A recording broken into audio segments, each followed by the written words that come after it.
Matapos ng tamaan ng suntok ni Sawamura, si Mashiba, masyado kang mahina. Papatumbayin mo ako. Sa layo ng distansya mo. Kalokohan. Parang sinasabi mong, panoorin mo na kita ng maigi tapos birahin na kita.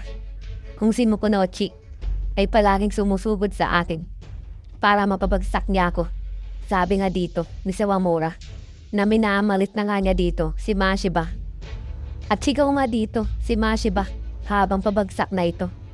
Pero nagawa pa rin niyang mapigilan ang pagbagsak niya. Hindi siya bumagsak. Hindi ka panipaniwala, sigaw nga nila Kimura at Tauge. At sabay tingin na ni Mashiba kay Sawamura. Pero iba na rin na ang mukha ni Mashiba. Iniinda pa rin niya ang tama niya. Mamatay ka na, sabi nga dito ni Sawamura. Sabay mabilis ang galaw niya dito ng tuhod niya. At eto na, tinuod na niya dito si Mashiba. At mukhang sinadya nga niya ito. Sapul nga sa mukha si Mashiba. Talsik nga dito ang mga dugo ni Mashiba sa lakas din ng pagkatama ng tuhod ni Sawamura. Sigaw nga sila Kumi at Ippo. Gulat na gulat nga sila sa nakita nila. Isang napakabilis na counter, sigaw na announcer. At eto na nga, bagsak na si Mashiba at dagdag na announcer. At sabay nakatanggap din siya ng isang tuhod bago siya bumagsak. At napaubo ng malakas ang champion. Sabay lumabas ang maraming dugo at kumalat ito sa buong ring. Sigaw man ang announcer. At binilangan nga agad dito ng referee si Mashiba. At hindi nga pinansin ng referee ang pagtuhod kay Mashiba ni Sawamura. At sabi nga ng coach ni Mashiba, "Teka, sandali lang. Sa tuhod galing yun. Hindi sa suntok na tumama."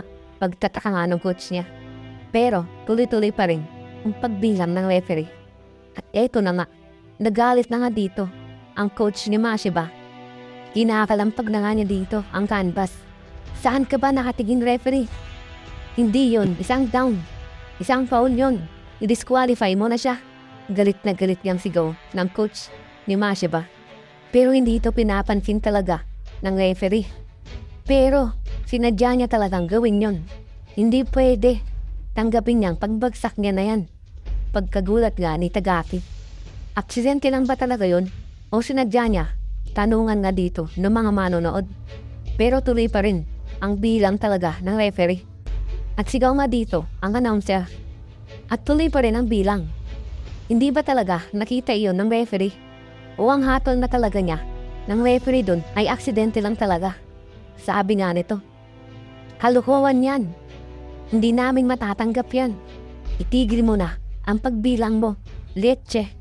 Sigaw nga dito ng coach ni Mashiba na nabuumapaw na nga po dito ang galit niya. Isang down ang hatol ng referee. Ang pagsigaw mo dyan ay hindi makakatulong, sabi ng isang manonood. Kung umabot na ang bilang si 10 ay tapos ng laban, sabi naman ng isa dito. At ang coach naman ni Sawamura, hindi nga ito maganda tignan pero at least dalawa na sila ang nakagawa ng mga foul. Ngayon, kukunin na namin ang belt sa inyo. Iuuwi na namin, masayang sabi naman niya dito.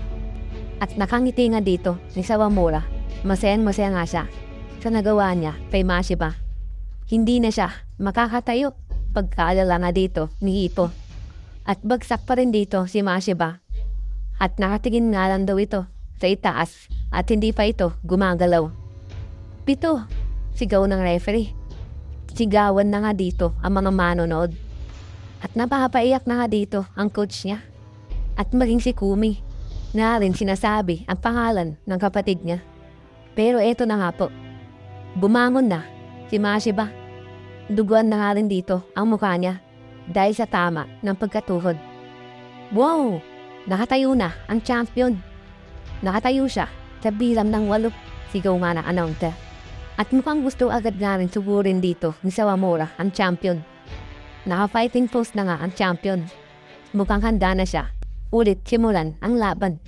Sigaw nga ulit ng announcer habang tinititigan ng referee kung kaya pa ba ni Mashiba. Nakatayo pa siya nun. Niloloko niyo ba ako? Sigaw nga dito ng mga manonood. Magaling Mashiba. Sigaw nga ng coach niya. At nainis naman dito si Sawamura at pinagpatuloy ulit ng referee ang laban. At sumugod na agad ng mabilis ang challenger. Ano kaya ang gagawin ngayon ng champion? At hindi man lang natingin dito ang champion sa paparating ng challenger. Ano kaya ang mangyayari ngayon dito? Sigaw nga ng announcer. Mashiba, tumingin ka. Sarapan mo. Sigaw nga ng coach niya. Wala pa siyang malay. Sabi nga sa isip ni Ippo. At nakalapit na agad ang challenger sa kanya. Eto na, malamang ang. At biglang pumagit na agad dito ang referee sa dalawa. Pinigilan niya agad ang pagsugod ni Sawamura. Pero bakit kaya?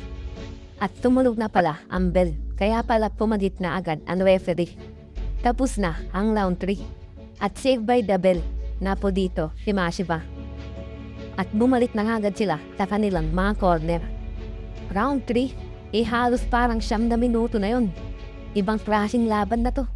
Parang iikli ang buhay mo dito. Sa panonood mo lang. Usapan nga dito ng mga manonood. At eto na nga po si Mashiba. Nakitang-kita na rin ang pagkapagod niya sa laban kahit 3 round pa lang. Mukhang wala na siyang malay ngayon. Sabi nga ni Takamura kay Mashiba. At hindi nga may pinta dito ang mukha ni Light Tagaki. Hindi mo siya masisisi. Tumanggap siya ng isang light cross. At sabay nun, tinuhod pa siya. Kung iba yun, patay na yan, sabi nga ni Kimura. Milagro na lang dahil nakatayo pa siyang nun. Matapos yung nangyari sa kanya. Sabi nga naman dito ni Aoki. Parehas na silang may tag-1 taon ngayon. Pero mas grabe ang mga natamo na pinsala ni Mashiba. Sabi nga naman dito ni Tandang Negota. At sabay na pasuntok na dito si Tagaki sa galit niya dahil nga sa nangyayari sa laban. At sila Sawamura, mula ngayon, huwag ka nang gagawa ng mga pandaraya. Mas nababahala ako nung bumagsak siya kaysa nung ikaw ang bumagsak. Pero nakakahanga, nung napabaliktad mo ang laban, hindi na kaya pa makarecover ngayon ni Mashiba sa mga natamo niyang tama habang naglalaban kayo kanina. Ipagpatuloy mo lang ang mga pagsuntok mo at sigurado nang babagsak na siya sa'yo. Kayang-kaya mo na siyang tapusin ngayon. Sabi nga dito ng coach niya. Hindi mo kailangan sabihin lahat sa akin yan. Biglang sabi nga ni Sawamura sa coach niya. At nagulat naman dito ang coach niya. Natutunan ko lahat yun mula kay Mokonochi. Suntukin mo ang mga tao na walang awa at ituloy-tuloy lang ang pagsuntok sa kanya hanggat hindi na siya makagalaw pa. Ang tuhod na yon ay hindi may kukumpara sa Depsy Roll. Sabi nga dito ni Sawamura na iba nga ang balak niya kay Mashiba. Seconds out, sigaw na nga dito na announcer. At tumayo na nga si Mashiba at sigaw ng coach niya. Marami ka pang pinsala, mag-focus ka muna sa pag-recover mo. Umiwas ka muna sa pakikipagbakbakan sa kanya. At huwag kang makipaglaban sa kanya nang nasa gitna lang ang distansya. Mas maganda kung malapit ka o malayo ang distansya mo sa kanya. Sabi nga ng coach niya. Pero, eto na nga si Mashiba na parang wala pa nga sa tamang pag-iisip. Parang wala pa siyang malay. Huwag kang magpadalos-dalos. Kalmado ka lang at tapusin mo ang laban.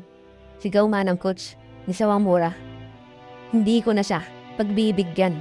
Patitigilin ko na ang pagtibok ng puso niya. Wawasakin ko na siya. Ang sabi na dito ni Sawamura. At ang coach ni Sawamura, uminahon ka lang. Magagawa ito ni Sawamura.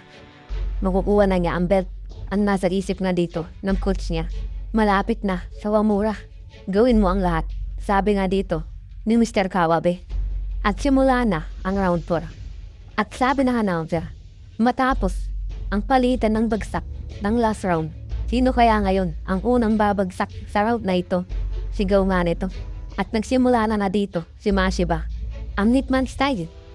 Makikipagbakbakan ulit siya. Wala siyang palak tumipensa.